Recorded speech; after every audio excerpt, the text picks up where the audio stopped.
안녕하세요. 유튜브 가족 여러분. 저는 김선희 목사라고 합니다. 네, 안녕하세요. 오늘은 사사기 제 5번째 5강을 시작하겠습니다. 그래서 7장 끝부분을 같이 읽도록 하겠습니다. 19절서부터 25절까지 같이 읽기로 하겠습니다. 제가 읽겠습니다. 기드온과 그와 함께 한 100명이 이경초의 진영 근처에 이른즉 바로 파수꾼들을 교대한 때라. 그들이 나팔을 불며 손에 가졌던 항아리를 부수니라. 세 대가 나팔을 불며 항아리를 부수고 왼손에 횃불을 들고 오른손에 나팔을 들어 불며 외쳐 이르되 여호와와 기드온의 칼이다 하고 각기 제자리에 서서 그 진영을 에워싸매 그 온 진영의 군사들이 뛰고 부르짖으며 도망하였는데 22절입니다. 300명이 나팔을 불 때에 여호와께서 그 온 진영에서 친구끼리 칼로 치게 하심으로 적군이 도망하여 스레라의 베시다에 이르고 또 답밭에 가까운 아벨 모홀라의 경계에 이르렀으며 이스라엘 사람들은 납달리와 아셀과 온 므낫세에서부터 부름을 받고 미디안을 추격하였더라. 기드온이 사자들을 보내서 에브라임 온 산지로 두루다니게 하여 이르기를 내려와서 미디안을 치고 그들을 앞질러 벳바라와 요단강에 이르는 수로를 점령하라 하매 이에 에브라임 사람들이 다 모여 벳바라와 요단강에 이르는 수로를 점령하고 또 미디안의 두 방백 오렙과 스앱을 사로잡아 오렙은 오렙 바위에서 죽이고 스앱은 스앱 포도주 틀에서 죽이고 미디안을 추격하였고 오렙과 스앱의 머리를 요단강 건너편에서 기드온에게 가져왔더라. 네, 이게 7장 끝절입니다. 그러니까 7장 전체가 굉장히 여러 스토리들이 있고 사건이 있는데 우선 제가 끝절을 읽었습니다. 기드온 사사 이야기는 여러분이 익히 늘 들어서 아시듯이 딱 떠오르는 게 기드온 용사 300명 그리고 적군 많이 나팔, 항아리 뭐 이런 걸로 횃불 이런 걸로 물리쳤다는 이런 얘기는 많이들 듣고 계시는데 그거는 이제 아주 상징적으로 우리가 많이 기억할 수 있는 그런 사건이기 때문에 이제 거기에 전쟁 무기로 어떤 게 등장됐나 그래서 그렇게 알고 계신 거고 제가 오늘 여러분과 함께 이 사사기에 이제 2번째 시간을 하고 있는데 이 기드온 사건은 기드온 전쟁 사건은 사실은 인간끼리의 싸움이라기보다 여기에 그 주체자는 하나님이십니다. 그래서 이 기사 속에서 나타나는 가장 중요한 것은 이게 하나님의 전쟁이라는 사실입니다. 그러면 하나님의 전쟁은 뭔가 그는 하나님이 주도권을 잡고 하나님이 그 전쟁을 계속 싸워 나가시는 거죠. 근데 거기에 등용하는 사람이 누구냐 하면은 바로 기드온을 리더로 해가지고 300명 용사를 하나님께서 이제 훈련을 시키게 해서 결국 미디안 군사를 쳐부수는 그런 장면이거든요. 근데 이렇게 읽어보시면 7장 앞부분도 여러분이 이제 읽어보시면 아시겠지만 다른 사사들 앞에 온니엘이니 에훗이니 드보라니 이런 사사들은 바로 저기 적군과 함께 전쟁을 해서 승리를 거둡니다. 그런데 유독 이 기드온 사사 여기 와서는 하나님께서 계속 이 기드온을 키워가시는 장면이 나와요. 그럼 뭘 키우는가? 사실 기드온은 무슨 군사도 아니고 또 전쟁을 치러본 사람도 아니고 그리고 또 하나님에 대한 직접적인 경험을 많이 갖고 있는 사람도 아닙니다. 아주 평범한 한 사람으로 맨 처음에 출발을 하거든요.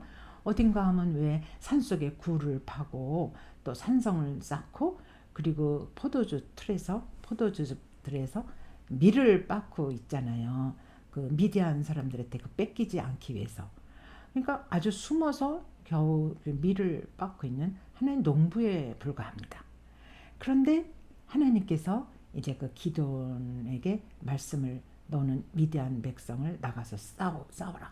그러면 내가 너와 함께하면 승리를 안겨주겠다. 이렇게 되는 얘기로부터 출발하거든요. 그러면서 하나님께서 이제 기드온을 한 차례 한 차례 하나님께서 이렇게 말하자면 키워가시는 거예요. 그래서 이게 왜 이렇게 중요하냐면 이 키워가는 장면을 여러분이 같이 저와 함께 이렇게 쭉 묵상한 내용을 따라오시면은 그 모든 사건이 바로 내게 오늘 우리에게 임하는 사건으로 굉장히 성령께서 이렇게 인도해 주신 걸 느끼게 돼요.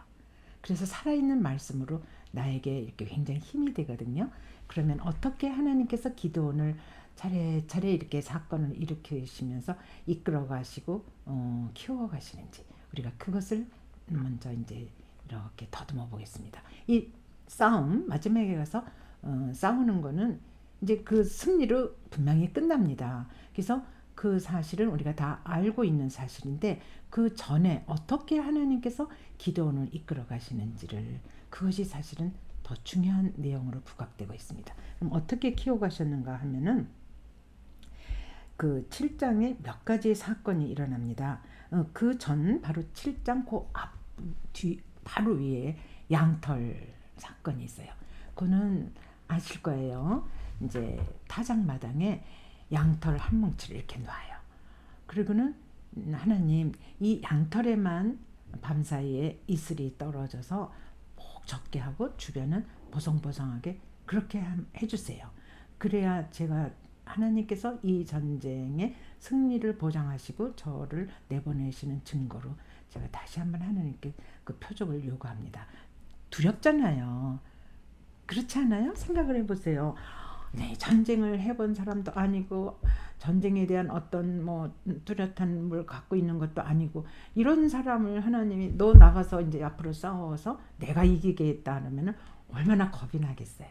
그래서 이제 양털 사건을 이제 하나님 앞에 요구를 하거든요. 그랬더니 정말 그 다음날 아침에 보니까 양털에는 물이 촉촉하게 이렇게 있고 주변은 보송보송한 거예요.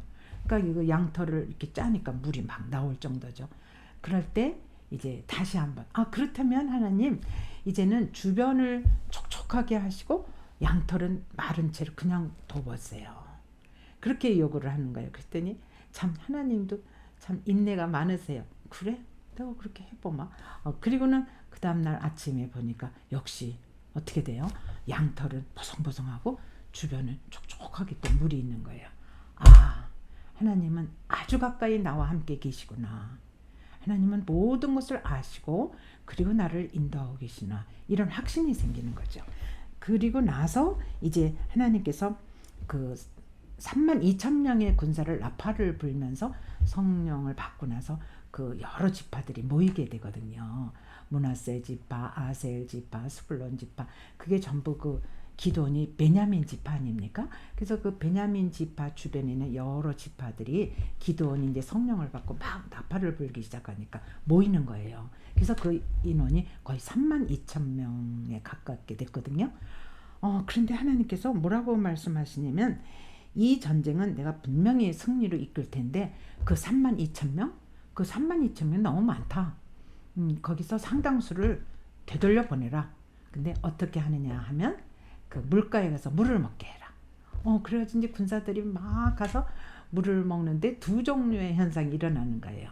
그래서 한 무리는 그냥 무릎을 꿇지 않고 손으로 물을 이렇게 떠서 마시는 거예요. 그러니까 좌우를 이렇게 살피고 그러겠죠. 그리고 또 하는 무리는 그냥 무릎을 물속에다 푹 무릎을 꿇고 그냥 정신없이 물을 허덕허덕허덕 이렇게 물을 먹는 거예요. 그랬더니 하나님께서 그렇게 무릎을 꿇고 그냥 머리를 박고 물을 먹는 그 많은 사람들을 돌려보내라. 얘들은 전쟁에 내가 그렇게 유용하게 쓸 군인들이 아니다. 필요 없다. 보내라. 그러고 나니까 그 무릎을 꿇지 않고 그렇게 좌우를 살피면서 아주 이렇게 조심스럽게 물을 먹은 군인이 300명이 되는 거예요. 그랬더니 하나님께서 300명 용사하면 됐다. 그래서 나머지 9,700 맨 처음엔 32,000명에서 2만 명을 줄였죠. 근데 하나님이 그것도 부족하다는 거예요. 그래서 다시 거기서 줄인 게 300명이거든요. 그래서 하나님께서 그 300명 용사면 이제 됐다 이렇게 말씀하시면서 이제 전쟁의 그 각오를 다지게 하는데, 그러니까 굉장한 전쟁 특수부대처럼 용사가 된 거죠. 그러니까 얘네들은 굉장히 기동력도 있고 아주 민첩하고, 그러니까 탁탁탁탁 이렇게 전쟁에 아주 잘 나가서 싸울 군인이 된 거죠. 이제 그렇게 이제 믿고 그 300명을 추렸습니다. 그런데 하나님께서 또 뭐라고 말씀하시냐면, 아직도 내가 너한테 더 확신을 줘야 될 증거가 있다. 너가 혼자 가기가 겁나면 내 부하 부라를 데리고 가서 그 미디안 진영, 현재 지금 미디안 진영이 이스라엘 골짜기 밑에 있고, 이 이스라엘 군사 그 300명 기드온이 이끄는 300명 이 사람들은 그 위쪽에 있거든요. 산 중턱에서 더 위에. 근데 그 골짜기로 내려가려는 거예요. 근데 그때가 밤이거든요. 이렇게 내려갔는데 그 군사 2명이 친구끼리 이렇게 얘기를 하는 게 들리는 거예요. 아, 내가 꿈을 꿨는데 그게 무슨 꿈인데, 글쎄 보리떡 한 덩어리가 저 위에서 이렇게 내려오더니 우리 막사를 확 뭉개버리는 거야. 그러면서 막사가 무너져 버렸어. 이거는 우리 미디안 군사가 진되는 증거일 뿐더러 그 보리 덩어리가 기드온 용사의 칼이야. 그래서 그 기드온 군사가 쳐 내려오면 우리는 여지없이 지고 마는 거야. 이런 얘기를 하는 거예요. 그러니까 기드온 용사? 그 요아스의 아들 기드온의 그 칼이 우리를 치는 그런 증거야. 그러면서 그 꿈 얘기를 저희들끼리 주고받는 거예요. 그때 이 기드온이 팍 떠오르는 게 있어요. 보리떡 한 덩어리가 막사를 굴러 내려가서 막사를 뭉개버리고 무너뜨렸다고? 그 보리떡 별거 아닌데 그 한 덩어리가 그런 일을 했다고? 이거는 나에 대해서 얘기하는 게 아니야? 기드온의 칼 그리고 보리 덩어리. 그러면 그 보잘것없는 나를 그렇게 기드온의 칼이라고 하면서 얘네들이 그렇게 인식을 해? 이제는 이길 자신이 생겼는 거예요. 그러니까 굉장히 자기를 별 볼 일 없는 사람으로 그렇게 낮은 자존감을 갖고 전쟁에 이길 수 있을까? 이렇게 갈팡질팡하고 두려워하고 있는데 이제 완전히 된 거예요. 자기는 상대방한테 기드온의 칼 이걸로 이제 인식이 된 거예요. 그러니까 이제 드디어 싸움을 시작하는 거죠. 아시겠습니까? 예. 그래서 이제 그런 몇 가지의 일련의 사건이 일어나고 나서 이제 드디어 전쟁을 시작하는 겁니다. 그래서 어떻게 전쟁을 시작을 하느냐면 이제 밤이잖아요. 근데 300명 용사는 확실히 이제 딱 뭉친 군인 그 집합체잖아요.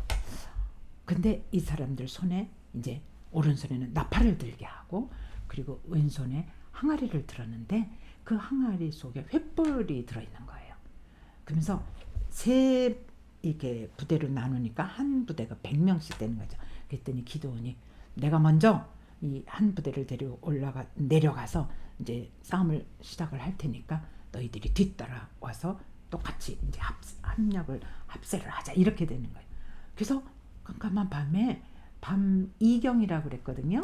이경은 그 이스라엘 백성들한테 그 5가지 밤에 해가 지고 나서 다음날 해가 뜰 때까지를 그 기간을 2시간씩 5경으로 나눠요.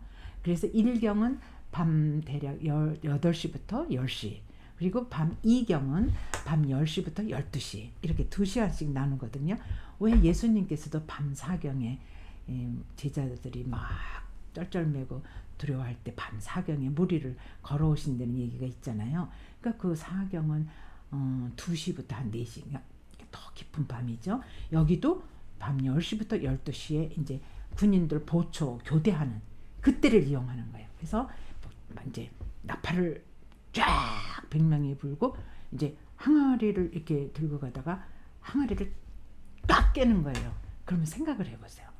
갑자기 얘네들은 이제 골짜기에서 이제 편히 쉬고 뭐 니네들이 우리를 쳐들어와 이런 건 생각지도 못하고 이제 완전히 풀어진 상태에서 갑자기 나팔 소리가 정신없이 빠방빵 그러고 100명이 나팔을 분다고 생각해봐요.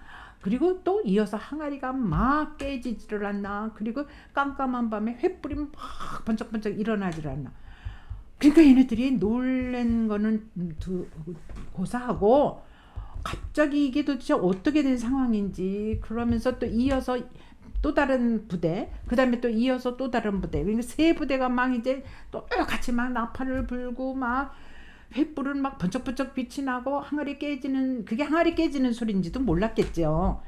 그러니까 막 갑자기 아비규환처럼 돼가지고 이게 도대체 어떻게 된 일이야. 그리고 두렵고 떨리는 마음에서 이렇게 서로 치고받는 거예요. 그러니까 깜깜한 밤이니까 아군인지 적군인지 잘 구별도 안 되잖아요.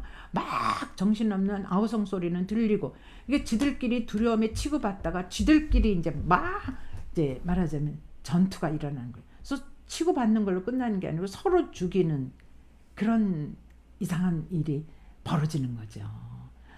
그래가지고 결국은 이제 막 도망을 가니까 기드온 군사들이 뒤따라가면서 이제 막 걔네들을 막 죽이고 사로잡고, 그러니까 막 정신없이 그 밤에 냅다 이제 그 이스라엘을 침공해 들어올려다가 이제 후퇴하고 이제 지는 거죠, 싸움에.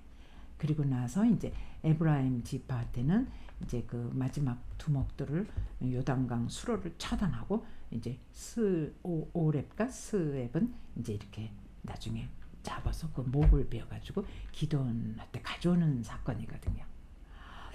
이런 일련의 얘기가 지금 전부 7장에서 이렇게 진행되는 거예요. 그렇다면 하나님께서 이제 기드온한테 어떻게 훈련을 시키시는지 그 하나하나가 사실은 이 사건에 기드온을 훈련시키는데 의미가 있는 거죠. 그러니까 그 예를 들어서 양털 그 사건에서는 하나님이 우리 이스라엘 백성을 축복을 해주시려면 이렇게 이슬처럼 내리는 축복을 내리실 수 있구나. 다른 이방은 전혀 축복을 안 해주실 때도 이스라엘 자기네들은 하나님이 따로 이렇게 축복을 해줄 수 있겠구나. 근데 만약에 우리가 하나님의 뜻대로 나가지를 않으면 우리만 또 보송보송하고 주변이 촉촉해지면서 또 축복을 받을 수도 있겠구나. 그러면서 그 하나님 편에 선대는 게 얼마나 중요한 건가를 이 기드온이 이제 알게 되는 거죠. 그러면서 자꾸 이제 그 다음에 또 군사훈련 시키는 것도 사실은 얼마나 두렵겠어요. 그쪽은 거의 막 13만 5천 명 그 이상의 메뚜기 떼처럼 군대는 많고 양이나 낙타 이런 거는 뭐 바다의 모래처럼 많다 그랬으니까 그 수요를 셀 수 없을 정도니까 사실은 인간적으로 생각하면 그게 이길 만한 전쟁이냐고요. 그건 있을 수가 없지 않습니까? 그리고 또 그런 사건을 통해서 의심을 좀 했을 거예요. 아니 300명도 부족한데 세상에, 아니 10,000명도 부족한데 거기서 또 줄이라고 그래서 또 9,700명 다 집으로 돌려보내고 도대체 이 전쟁은 어떤 전쟁이길래 이래. 그래서 굉장히 하나님이 하시고자 하는 일에 감을 못 잡는 거예요. 그런데 또 물 먹는 사건에서 300명이 굉장히 이렇게 뭉치는 거죠. 하나로 되는 거죠. 그러니까 전쟁에서는 하나로 한 마음으로 뭉치는 게 최고인데 이렇게 군대를 훈련시키는 방법도 있구나. 이게 하나님의 방법이구나. 그러니까 기드온이 자신감을 갖게 되는 거죠. 그렇죠? 그 다음에 아까도 말씀드렸지만 그 보리떡 사건에서는 보잘것없는 자기 자신을 아무것도 아니라고 생각을 했는데 그건 자기가 생각한 거지 그게 아니잖아요. 기드온이 칼이라고까지 자기한테 또 다른 이름을 붙여준다면은 하나님께서 하시고자 할 때는 나라는 그 출발부터 나는 아무것도 모르고 아무것도 할 줄 모르지만 하나님께서 붙잡고 훈련을 시키시면 정말 못할 일이 없겠구나. 이렇게 되는 거죠. 그렇다면 오늘 여러분과 저도 우리 가정에서 아빠가 되든 엄마가 되든 그 자리에 하나님이 어떤 사명을 주시는 거죠. 꼭 전쟁이라는 그 전쟁터에 나가서 싸워서 이기려는 사명은 여기서는 하나의 상징적인 의미가 있죠. 이 전쟁만큼 무섭고 두려운 게 없잖아요.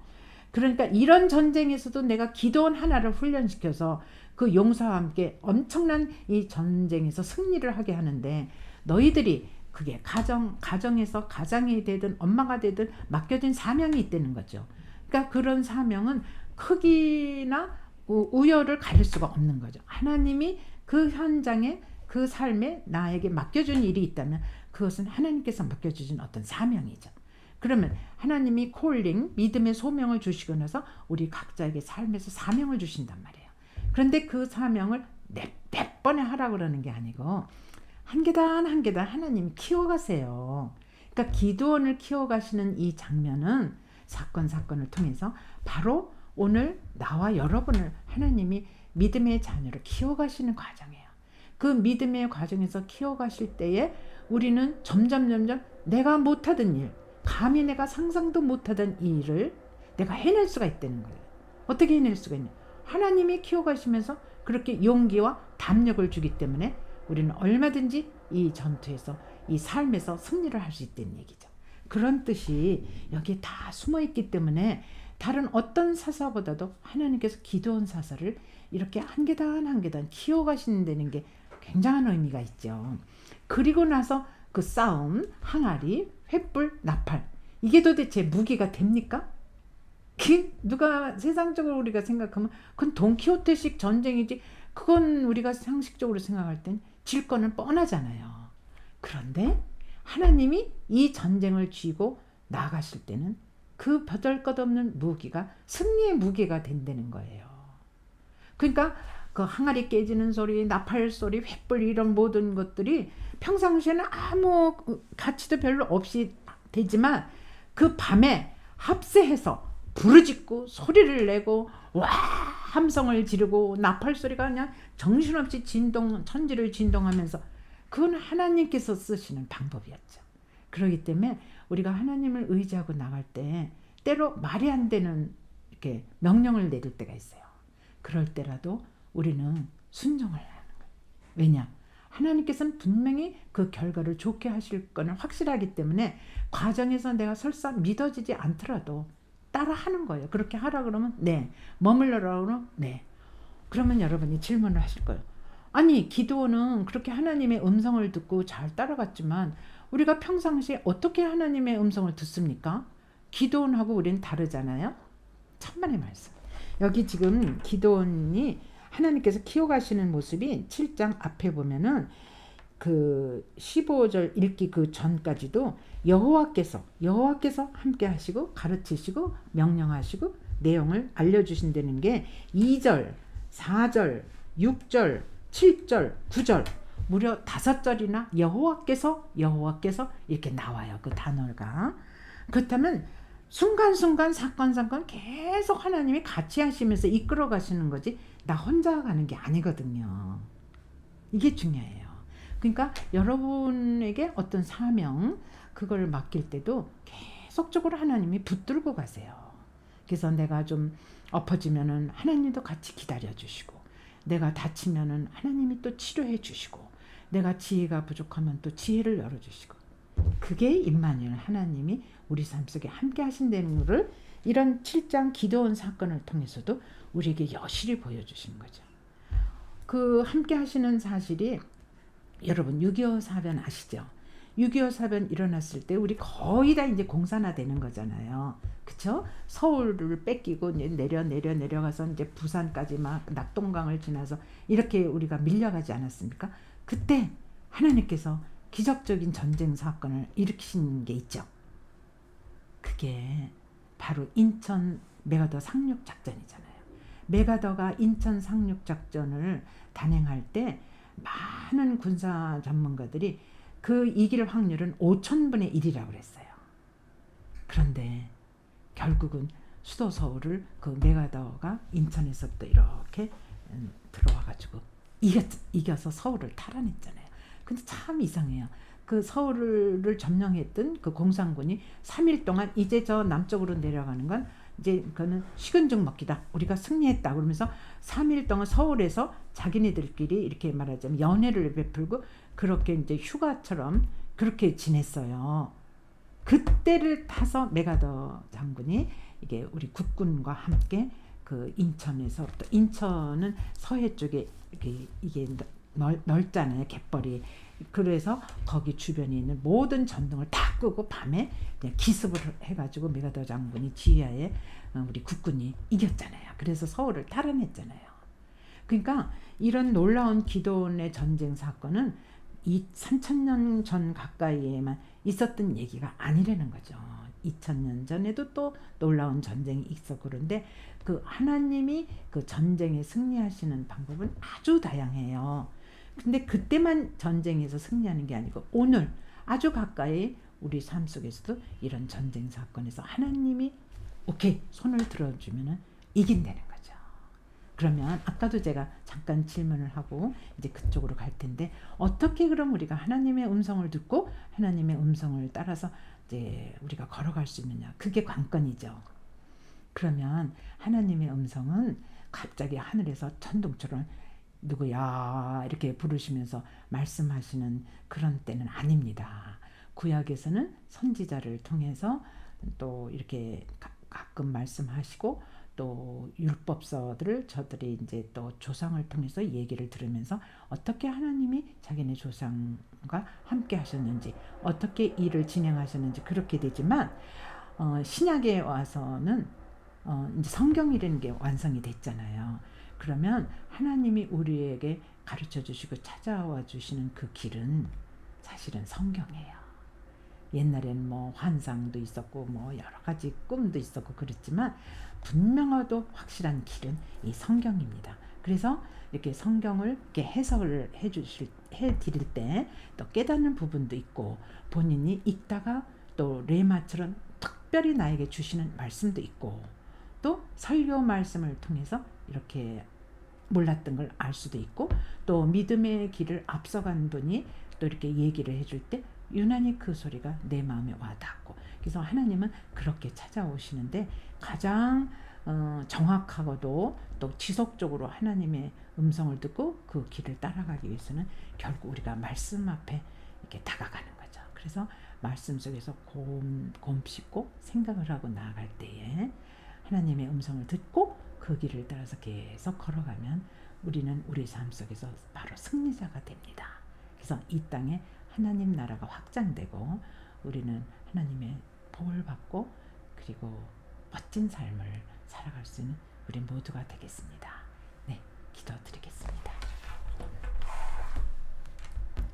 하나님 아버지, 오늘 기드온 용사가 300명을 이끌고 미디안 군사를 여지없이 쳐부수는 장면을 우리가 함께 나누었습니다.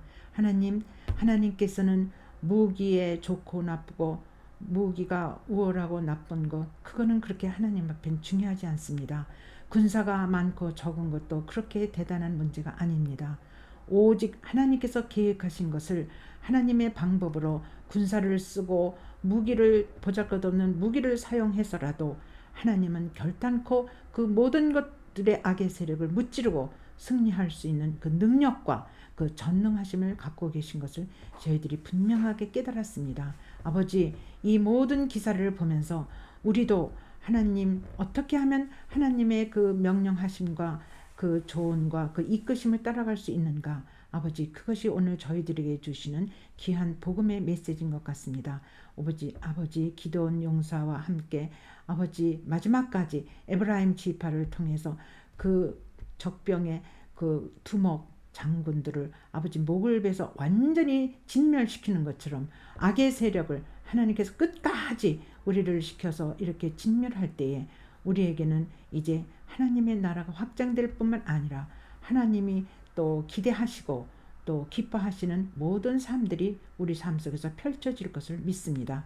하나님, 우리 삶 속에 작은 일, 큰 일, 정말 전쟁에 버금가는 엄청난 일, 이 모든 사건들이 일어날 때 우리가 존존하여 하나님 말씀 앞에 무릎을 꿇고 조용히 하나님의 음성을 들으면서 나아갈 때에 우리에게는 승리가 보장되고 그 일을 감당할 줄 믿사오니, 아버지, 오늘의 말씀을 통하여 우리에게 큰 믿음 주실 줄 알고 감사드리며 모든 말씀 예수 그리스도의 이름으로 기도드리옵나이다. 아멘.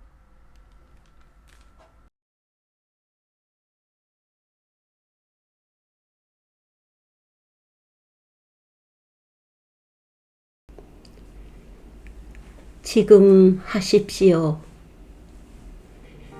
할 일이 생각나거든 지금 하십시오. 오늘 하늘은 높지만 내일은 구름이 보일는지 모릅니다. 어제는 이미 당신 것이 아니니까 지금 하십시오. 친절한 말 한마디가 생각나거든 지금 하십시오. 내일은 당신 것이 안 될지도 모릅니다. 사랑하는 사람이 언제나 내 곁에 있지 않습니다. 사랑의 말이 있다면 지금 하십시오. 미소를 짓고 싶으시면 지금 웃어 주십시오. 당신의 친구가 떠나기 전에 장미가 피고 가슴이 설렐 때 지금 하십시오. 불러야 할 노래가 있으면 지금 부르십시오. 당신의 해가 저물면 노래 부르게 너무 늦습니다. 당신의 노래를 지금 부르십시오.